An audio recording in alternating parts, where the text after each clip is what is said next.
what I think about Viola Davis talking about she has just talked about Chadwick Boseman. She thought he was being pampered on the set of the Ma Rainey movie that they did together a year before he transitioned. What I think about her running her mouth now about it. See, ever since she got that Oscar, she can't shut up. She think that she is Mrs. Bisquick, and the drain of the syrup that comes out of her pores extra and long. We have all had certain situations with people that we were working with or close to, and we were subtle. But see, now when you get a little bit of that prestige and a little bit of something, you gotta go run your mouth and talk about this man who didn't want to tell people that he was near the end of his being on this earth. You know, he wanted to play as much as he could in character. This guy was a great talent, great actor. I never missed none of his movies, and Chadwick was a real one. I don't know why people feel the need to want to say stuff because it's for what kind of click and view you want.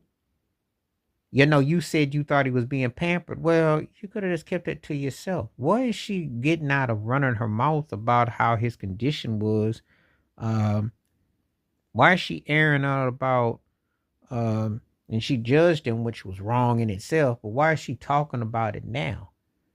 You know, what is her purpose for bringing it up now exactly? You know, I don't understand it. And I've noticed that with her. She has a tendency to kind of run at the mouth about different things, you know. See, Chadwick was a prideful brother, prideful man, had dignity, showed class, decorum. You know, Denzel Washington helped him out when he was in school and so on and so forth. But Denzel doesn't sit around talking about tooting the horn. You know, Spike Lee said he didn't know before he left. They did the movie together. But he said he didn't. You know, but the people got to keep things in context. We're in a day and time where people have this need to like, oh well, this is that, and this is that, and this is that, and that. No, we need to let that brother rest in peace. We need to let that man remember him for what he was, what he was about. He is missed. I'm not gonna lie. I mean, you know, I watched the 42 and then the Thurgood Marshall movie and then the James Brown movie and then, of course, Black Panther. His movies and his cop movies. It's like I saw his stuff left and right and I enjoyed it. But more importantly, he was a respectable man. And sometimes